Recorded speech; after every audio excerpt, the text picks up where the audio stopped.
और सुर्खियों के बाद तेज रफ्तार खबरें।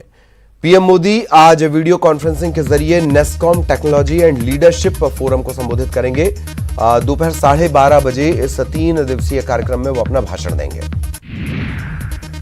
अन्नदाताओं को मनाने में बीजेपी जुट गई है। बीजेपी आलाकमान ने निर्देश दिया है कि कृषि कानूनों पर पार्टी नेता लोगों का भ्रम दूर करें। किरण बेदी को पुडुचेरी के उपराज्यपाल पद से हटा दिया गया है। उनकी जगह तेलंगाना के राज्यपाल तमिलसाई सुंदरराजन को अतिरिक्त प्रभार दिया गया है। कांग्रेस नेता मल्लिकार्जुन खड़गे को राज्यसभा में प्रतिपक्ष के नेता का दर्जा दिया गया है। राज्यसभा चेयरमैन ने मंगलवार को उन्हें प्रतिपक्ष के नेता के तौर पर मान्यता दी। यह तत्काल प्रभाव से लागू हो गया। राहुल गांधी आज पुडुचेरी के दौरे पर जाएंगे। पुडुचेरी में राहुल एक जनसभा को संबोधित करेंगे। नई दिल्ली में रह रहे 20 सदस्यीय विदेशी राजनयिक आज से 2 दिवसीय जम्मू कश्मीर के दौरे पर जा रहे हैं। इस प्रतिनिधिमंडल में मुख्य तौर पर अफ्रीकन, मध्य पूर्व और यूरोपीय देशों के विदेशी राजनयिक शामिल रहेंगे। ग्रेटा थनबर्ग टूलकिट केस में मंगलवार को एक और खुलासा दिल्ली पुलिस ने किया है। दिल्ली पुलिस ने बताया कि ग्रेटा थनबर्ग ने जब किसान आंदोलन से जुड़ी टूलकिट ट्वीट और शेयर की तो उसके तुरंत बाद एक्टिविस्ट दिशा ने उससे व्हाट्सएप मैसेज किया था। मैसेज में दिशा ग्रेटा को टूलकिट शेयर नहीं करने के लिए कह रही थीं। दिशा ने ग्रेटा से कहा कि इस टूलकिट को ट्वीट मत करो क्योंकि इसमें सभी के नाम हैं। हम लोगों के खिलाफ UAPA कानून के तहत कार्रवाई हो सकती है।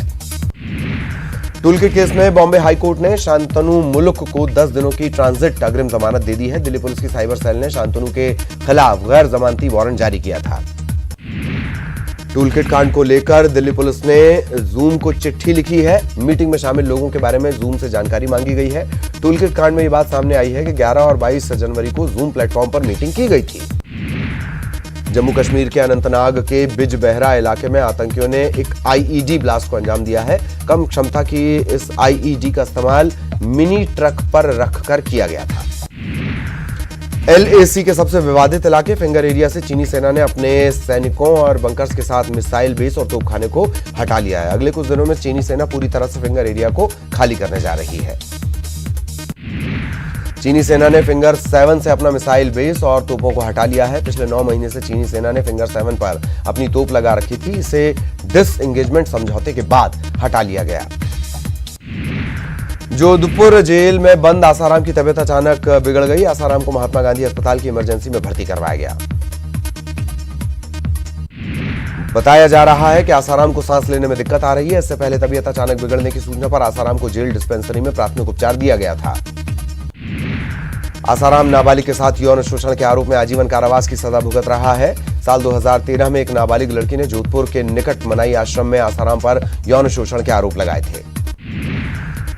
पिछले 24 घंटे में देश भर में कोरोना के 9,121 नए मामले सामने आए। इसके बाद मरीजों का संक्रमण का आंकड़ा 1,09,25,000 को पार कर गया।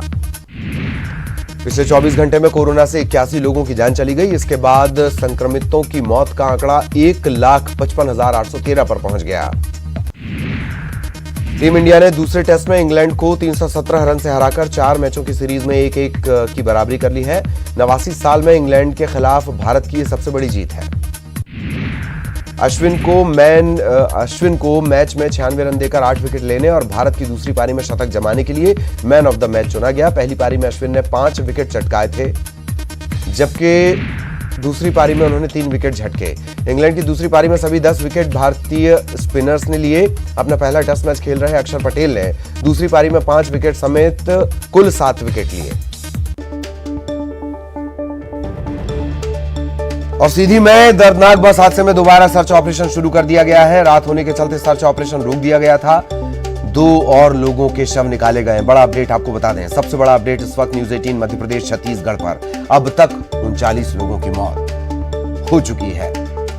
47 लोगों की जान चली गई थी, यह आंकड़ा हमने आपको बताया था। और अब 2 और लोगों के शव मिले हैं। 49 लोगों की मौत हो गई है। इस हादसे में 7 लोग सुरक्षित बच गए हैं। एक बार फिर सर्चिंग ऑपरेशन शुरू कर दिया गया है। सर्चिंग ऑपरेशन का दायरा बढ़ाया गया है। उत्तर प्रदेश की तरफ ये नहर रवाना होती है। बाणसागर बांध से ये निकलती है। बाणसागर बांध का पानी इसमें छोड़ा जाता है। हालांकि बांध से पानी की सप्लाई कल ही रोक दी गई थी। 8 बजे के तकरीबन हादसा और अब तक ठीक तकरीबन 24 घंटे बाद 49 लोगों की जान चली गई।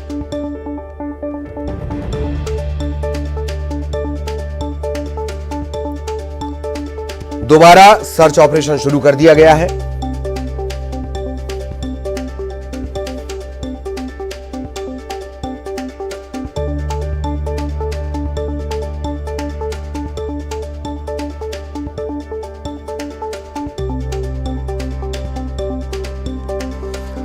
बड़ा अपडेट आपको बता दें, सीधी से दोबारा सर्च ऑपरेशन शुरू कर दिया गया है।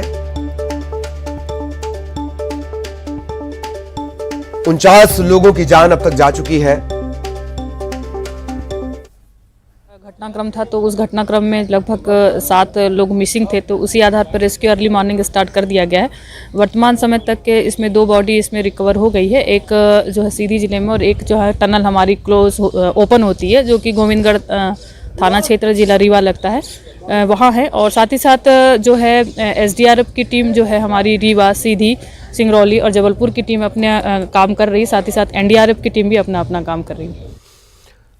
और सहयोगी अर्पित आपको नजर आ रहे होंगे। अर्पित, रेस्क्यू ऑपरेशन फिर से शुरू कर दिया गया है, फिर से सर्च ऑपरेशन भी इसे आप कह सकते हैं शुरू कर दिया गया है।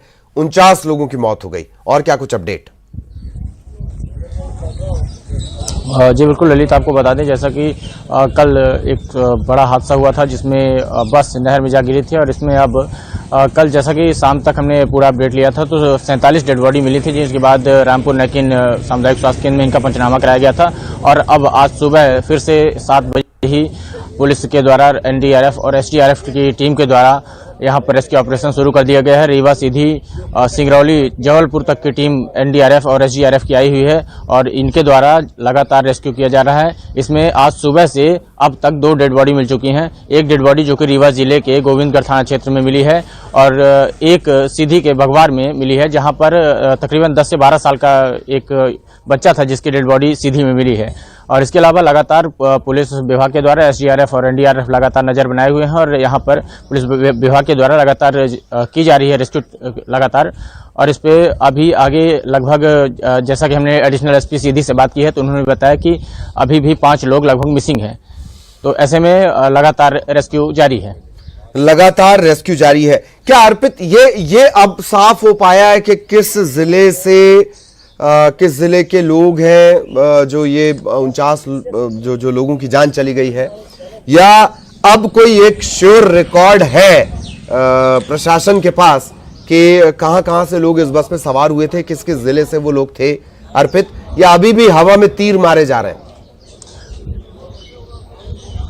जी निश्चित तौर पर जिस हिसाब से अभी तक कल से अभी तक का हमने आंकड़ा देखा है उस हिसाब से अभी हम स्पष्ट नहीं कर पा रहे हैं कि फिलहाल किस जिले से कितनी डेड बॉडीज हैं। फिलहाल जितनी जानकारी अभी निकल के सामने आई है तो सीधी और सिंगरौली 2 जिले यहाँ पर हैं जहाँ से लोग बस में सवार थे और इसमें लगभग तकरीबन सारी डेड बॉडीज सीधी और सिंगरौली जिले की हैं। इसके अलावा पुलिस प्रशासन के द्वारा लगातार अभी भी जाँच की जा रही है, सर्चिंग की जा रही है कि कहाँ से कितने लोगों की डेथ हुई है। जी अर्पित, मैं अपने दर्शकों के लिए ये भी समझना चाह रहा हूँ, एक बार फिर इस बस का रूट बताएं कि किस तरीके से ये निकलती है, किन किन जिलों को ये कनेक्ट कर रही थी बस, या किन किन जिलों से गुजर रही थी, ताकि हम न्यूज़ 18 बतौर जिम्मेदार चैनल ये कोशिश कर सकें कि किस जिले से कहां नुकसान हुआ है, किस किस जिले के लोग इसमें बैठे हो सकते थे।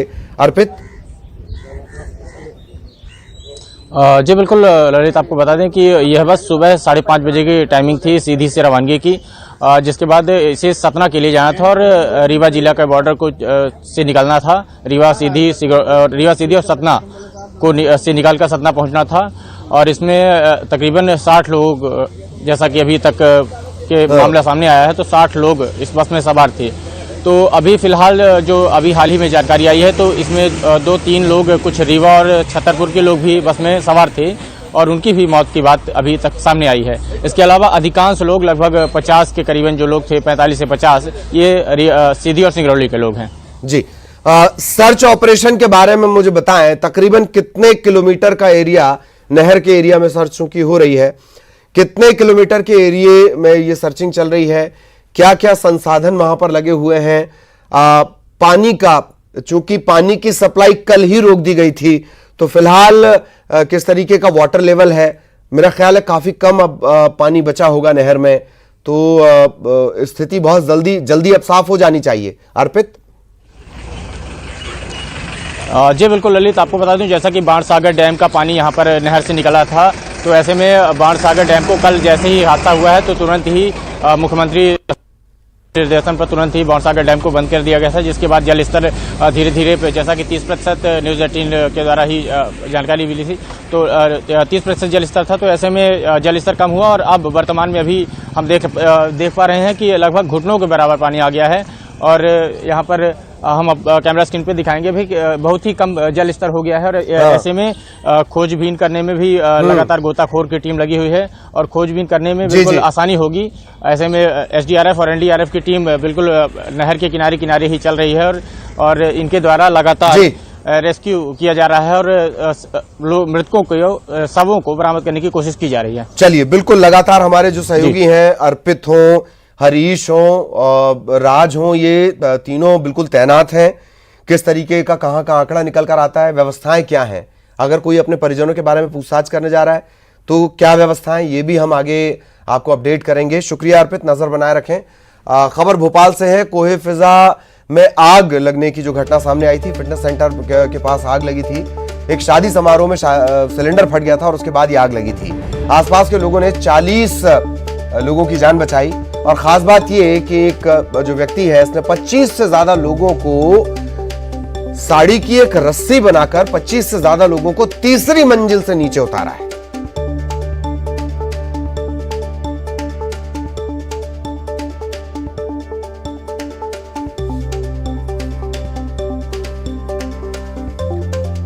सहयोगी रंजना इस वक्त हमारे साथ जुड़ी हुई हैं। रंजना, क्या कुछ अपडेट इस मामले में, उस व्यक्ति के बारे में भी जानकारी दें कि ऐसे हादसे के वक्त इतना तेजी से सोच पाना और उसका हल निकाल लेना, ये वाकई तारीफ की बात है। रंजना।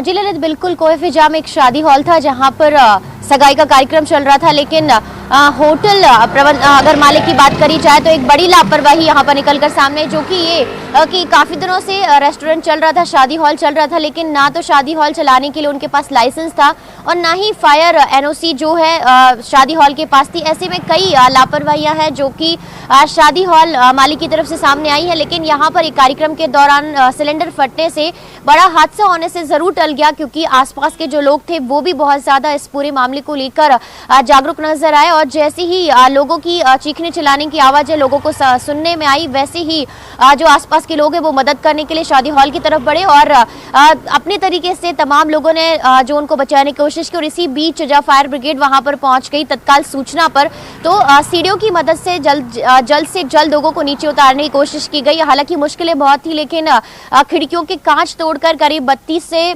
35 लोगों को सकुशल सीढ़ियों की मदद से, फायर ब्रिगेड की जो सीढ़ियां हैं उसकी मदद से नीचे उतारा गया। ऐसे में कोई बड़ा हादसा होने से तो फिलहाल टल गया है ललित, लेकिन जो लोग थे वो उस समय बहुत ज्यादा डर गए थे, अफरा तफरी का माहौल भी था। लेकिन ऐसे में सवाल यही खड़े होते हैं कि जब इतने दिनों से शादी हॉल चल रहा था तो आखिर बिना परमिशन के, बिना किसी लाइसेंस के, बिना फायर एनओसी के आखिर कैसे इतने दिनों से संचालित किया जा रहा है। और जब चेकिंग की जाती है तो चेकिंग के नाम पर जब तमाम ये जो बातें हैं क्यों हाशिए पर चली जाती है और क्यों इनको सही तरीके से चेकिंग नहीं की जाती और क्यों ऐसे अगर कहा जाए तो इतने सारे लोगों की जान जोखिम में डाल दी जाती है। ललित, वाकई ये सवाल हैं जिनके जवाब मिलने चाहिए। सीधी से लेकर भोपाल तक सवालों की एक खेप है। सवाल पूछे जाएं तो शायरियां निकल कर चली आती हैं। बहुत बहुत शुक्रिया रंजना आपका इस तमाम जानकारी के लिए। सहयोगी रंजना हमारे साथ जुड़ी हुई थी। यहां एक ब्रेक के लिए रुक रहे हैं और ब्रेक के बाद एक बार फिर तेज रफ्तार खबरें। सीधी हादसे पर सीएम ने जताया दुख, कहा पीड़ित परिवारों के साथ खड़ी है पूरी सरकार। कैबिनेट की बैठक में मृतकों को श्रद्धांजलि दी गई, 2 मिनट का मौन रखा गया। शिवराज कैबिनेट की बैठक में वित्त विभाग के अफसरों ने दिया विभागवार प्रेजेंटेशन। 22 फरवरी से शुरू होने वाले विधानसभा सत्र में पेश होगा राज्य का बजट। एमपी के कई जिलों में ओले से फसलों को हुए नुकसान की भरपाई करेगी सरकार। कृषि मंत्री कमल पटेल का बयान। सभी जिले के अधिकारियों को मौके पर जाकर नुकसान का सर्वे करने के निर्देश। प्रदेश में कमलनाथ की अगुवाई में ही कांग्रेस निकाय चुनाव लड़ेगी। पूर्व पीसीसी चीफ अरुण यादव का बयान। उज्जैन में अवैध निर्माण पर चला पीला पंजा। कबीलू कारखाने की जमीन पर बने मकान जमींदोज, सरकारी जमीन से हटाया गया अतिक्रमण। अलीराजपुर में प्रशासन ने शुरू की अतिक्रमण हटाओ मुहिम। शहर के बस स्टैंड, चौराहे और उमराली सड़क के आसपास से हटाया गया बेजा कब्जा। निगम की कार्रवाई के दौरान लोगों ने किया हंगामा। निवाड़ी में खदान हादसा, मिट्टी धंसने से 3 मजदूरों की मौत। हादसे के बाद एक्शन में पुलिस, सीएम शिवराज ने जताया दुख। धार के राजगढ़ में एक निजी स्कूल की बस में अचानक लगी आग। आग लगने से मची अफरा तफरी, दमकलों ने आग पर पाया काबू। खंडवा में इलेक्ट्रॉनिक दुकान में लगी भीषण आग, इलाके में मची अफरा तफरी, 50 लाख से ज्यादा का नुकसान। ग्वालियर में 2 युवकों ने सड़क पर जमकर मचाया उत्पात। रॉक्सी इलाके में एक लड़के की बीच सड़क पर जमकर पिटाई, सोशल मीडिया पर वीडियो वायरल। खंडवा के गुर्जर हॉस्पिटल के सफाई कर्मचारी को गंभीर हालत में किया गया इंदौर रेफर। सोमवार को 3री मंजिल से कूदकर की थी आत्महत्या की कोशिश। कूदने के दौरान शरीर में धंस गया था लोहे का एंगल। नाबालिग यौन शोषण मामले में जेल में बंद आरोपी प्यारे मियां के बेटे से पूछताछ जारी। वन विभाग के उड़न दस्ते ने प्यारे मियां के बेटे शाहनवाज को 2 दिन के पुलिस रिमांड पर लिया। सीहोर के नसरुल्लागंज में एक डेप्यूटी रेंजर के रिश्वत लेने का वीडियो वायरल। फर्नीचर मार्ट के संचालक से ले रहा रिश्वत, वन मंडल अधिकारी ने दिए जांच के आदेश। रायसेन में सोने चांदी की ठगी कर भाग रहे 2 युवकों को पुलिस ने किया गिरफ्तार। जमकर हुई पिटाई, ज्वेलरी सफाई के नाम पर लोगों से की थी ठगी। डीएसपी गोरेलाल हत्या मामले में गवाही रोकने के लिए किया गया हमला करवाने में डीएसपी की हत्या करने वाले युवक के परिजनों के नाम आ रहे सामने। भोपाल के अरेरा हिल्स थाने में शिकायत लेकर पहुंचे विकलांग पुलिसकर्मी का आरोप, एएसआई राजेंद्र सिंह ने की बदसलूकी और मारपीट। एक्सीडेंट में पुलिसकर्मी पर ही किया काउंटर केस। न्यूज 18 की खबर का असर, महिला के साथ बर्बरता करने के मामले में गुना के सिरसी थाना प्रभारी राकेश शर्मा निलंबित। आईजी अविनाश शर्मा के दौरे के बाद एसपी ने की कार्रवाई। मामले की जानकारी के लिए पहुंचे थे गुना। छतरपुर में बरसते पानी के बीच भी जारी रहा कृषि कानून के खिलाफ किसानों का धरना प्रदर्शन। 35 दिन से किसान लगातार कर रहे हैं आंदोलन। प्रशासन ने नहीं दी टेंट लगाने की अनुमति। इंदौर से चेन्नई के लिए उड़ी इंडिगो की फ्लाइट की हुई इमरजेंसी लैंडिंग। फ्लाइट की कांच में दरार आने के बाद करवानी पड़ी लैंडिंग। विमान में 94 यात्री सवार थे। धार में बसंतोत्सव की शुरुआत। भोजशाला में 5 दिनों तक चलेगा उत्सव। शोभा यात्रा के बाद पहले दिन भोजशाला में हुई बागदेवी की महाआरती और हवन। बालोद में प्रशासन ने बाल विवाह रुकवाया। पुलिस के साथ मौके पर पहुंची महिला बाल विकास विभाग की टीम। बेमेतरा में बेमौसम बारिश से बढ़ी परेशानी। लाखों टन धान समिति केंद्रों में भीगने की आशंका। गेहूं चने की फसल को भी नुकसान की आशंका। बालोद में शिक्षिका पुष्पा चौधरी का साहित्य कला अकादमी ने किया सम्मान। कोरोना काल के दौरान बच्चों को मुफ्त में पढ़ाया। कबाड़ से जुगाड़ कर बच्चों को किया शिक्षित। बालोद में ठगी के आरोप में गिरफ्तार सतीश उपाध्याय का एक और कारनामा आया सामने। डोंडी इलाके में 150 लोगों के साथ 7 लाख से ज्यादा की धोखाधड़ी। 52 लोगों से ठगी के आरोप में 3 दिन पहले हुआ है गिरफ्तार। केंद्रीय मंत्री स्मृति ईरानी के राहुल गांधी को गुजरात लोकल बॉडी चुनाव लड़ने के चैलेंज पर मंत्री ताम्रध्वज साहू का पलटवार। साहू ने कहा, पूरे भारत में कहीं से भी चुनाव जीत सकते हैं राहुल गांधी। गुजरात में निकाय चुनाव में कांग्रेस की जीत के लिए मंत्री ताम्रध्वज साहू ने संभाला मोर्चा। पार्टी नेताओं के साथ वडोदरा में बैठक। पार्टी ने साहू को बनाया है सीनियर ऑब्जर्वर। 21 फरवरी से शुरू होंगे चुनाव। भाजपा युवा मोर्चा नियुक्ति विवाद मामले में आलाकमान सख्त। अध्यक्ष को फटकार के बाद आलाकमान ने सभी नियुक्तियों के लिए मांगा बर्थ सर्टिफिकेट। युवा मोर्चा नियुक्ति में पहुंची हैं दर्जन भर शिकायतें। वैक्सीन के विरोध पर नेता प्रतिपक्ष धर्मलाल कौशिक का स्वास्थ्य मंत्री टीएस सिंहदेव पर निशाना। कहा, जिस वैक्सीन की मांग विदेशों से आ रही, स्वास्थ्य मंत्री उसका विरोध कर रहे हैं। भिलाई में मौत के 42 दिन बाद बीएसपी कर्मी का हो सका अंतिम संस्कार। न्यूज 18 की खबर के बाद जिला प्रशासन ने शव का किया अंतिम संस्कार। अनुकंपा नियुक्ति की मांग को लेकर परिजन लगातार कर रहे थे आंदोलन। बेमेतरा के नगर पंचायत मारू में शराब दुकान का विरोध जारी। कापा पारा भिलौनी मार्ग पर शराब दुकान शिफ्ट करने से लोग नाराज। 4 दिन से महिलाओं के साथ धरने पर बैठे ग्रामीण। कवर्धा दौरे के दौरान मंत्री मोहम्मद अकबर ने निजी सैलून का फीता काटकर किया उद्घाटन। इसके अलावा मंत्री ने विभिन्न विकास कार्यों का लोकार्पण और भूमि पूजन किया। जशपुर के आदिवासी इलाकों से लगातार देवी देवताओं की प्रतिमा की चोरी के खिलाफ हाईकोर्ट में याचिका। हाईकोर्ट ने सरकार को 1 मार्च तक रीजॉइंडर देने के लिए कहा। सरहुल सरना महोत्सव जिला समिति ने दायर की है जनहित याचिका। सरकार की नई रेत नीति के खिलाफ सर्व आदिवासी समाज की जनहित याचिका पर हाईकोर्ट में सुनवाई। 5वीं अनुसूचित क्षेत्रों में प्राइवेट लोगों के द्वारा रेत खनन का विरोध। अंबिकापुर मेडिकल कॉलेज अस्पताल को मिली नई सौगात। स्वास्थ्य मंत्री टीएस सिंहदेव ने ऑक्सीजन जनरेटर प्लांट का किया शुभारंभ। प्लांट लगने से मरीजों को मिलेगा फायदा। बिलासपुर एयरपोर्ट की तैयारियों से अलायंस एयर के अधिकारी संतुष्ट। 1 मार्च से होगी हवाई सेवा की शुरुआत। टीम ने रनवे, टर्मिनल, बिल्डिंग समेत अन्य व्यवस्थाओं का लिया जायजा। पेट्रोल डीजल के बढ़ते दामों को लेकर जांजगीर चांपा में लोगों ने जताया आक्रोश। केंद्र सरकार से बढ़े हुए दाम से निजात दिलाने की अपील। बिलासपुर में कलेक्टर ने विभिन्न विकास कार्यों की समीक्षा बैठक ली। सड़क, स्वास्थ्य और गौठान समेत अन्य योजनाओं से जुड़े कार्य समय सीमा में करने के निर्देश। बिलासपुर एयरपोर्ट का जायजा लेने आई टीम से बीजेपी सांसद अरुण साहब ने की मुलाकात। उड़ान शुरू किए जाने की तैयारियों की ली जानकारी। दुर्ग के पाटन में कबड्डी टीम सिलेक्शन को लेकर विवाद। शहरी इलाके के खिलाड़ियों को ट्रायल का नहीं मिला मौका। भूखे प्यासे होते रहे परेशान। कबड्डी संघ के आपसी विवाद का खामियाजा। मुंगेली में बारिश के साथ गिरे ओले। सड़कों पर बिछी ओलों की सफेद चादर। ओलावृष्टि से फसलों को पहुंच सकता है नुकसान। बालोद के सिवनी गांव में हुआ परमेश्वरी जयंती का आयोजन। संसदीय सचिव कुंवर सिंह निषाद और पूर्व विधायक भैयाराम सिन्हा रहे मौजूद। भैयाराम सिन्हा ने समाज के भवन के लिए 10 लाख रुपए देने का किया ऐलान। कवर्धा जिला जेल में कैदी के सुसाइड पर राजनीति। भाजपा युवा मोर्चा ने जिला जेल प्रबंधन और राज्य सरकार के खिलाफ खोला मोर्चा। न्यायिक जांच की मांग। छत्तीसगढ़ में 10वीं और 12वीं की बोर्ड परीक्षा में 20 पेज की होगी मुख्य उत्तर पुस्तिका। 8 पेज की होगी अतिरिक्त उत्तर पुस्तिका। 15 अप्रैल से 10वीं, 3 मई से 12वीं के एग्जाम। भोपाल से बड़ी खबर। बजट सत्र को लेकर बैठक। 21 फरवरी को सर्वदलीय बैठक बुलाई गई है। प्रोटेम स्पीकर ने यह सर्वदलीय बैठक बुलाई है। सदन की बैठक, सदन में सत्र किस तरीके से चलेगा, बाकी का कामकाज इसमें तय होगा। कोरोना संकट काल के दौरान सत्र में खास सावधानी रखी जानी है। 22 मार्च तक ये सत्र चलेगा। कुल 23 बैठक होनी है। पहले दिन अध्यक्ष का चुनाव होगा और फिर राज्यपाल का अभिभाषण होगा। सत्र में दर्शक दीर्घा बंद रहेगी। विधायक अब ध्यानाकर्षण, शून्यकाल की सूचनाएं और स्थगन प्रस्ताव ऑनलाइन भी दे सकेंगे।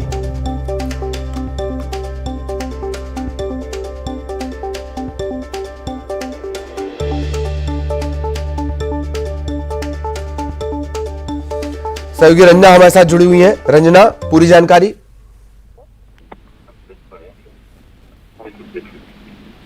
रंजना, अब तक मेरी आवाज पहुंच रही हो तो पूरी जानकारी दें।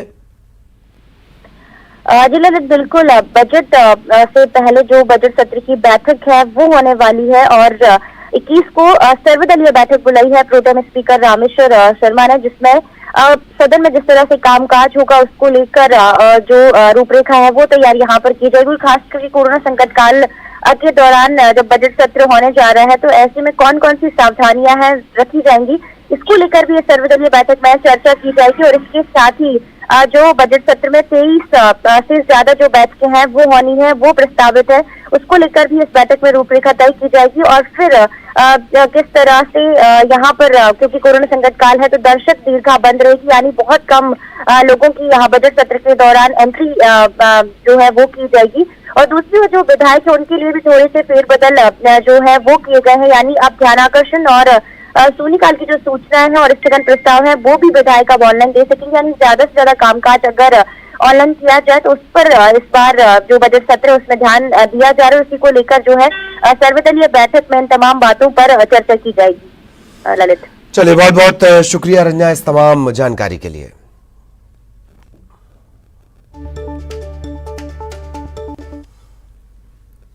और इसी के साथ इस बुलेटिन में इतना ही। नमस्कार।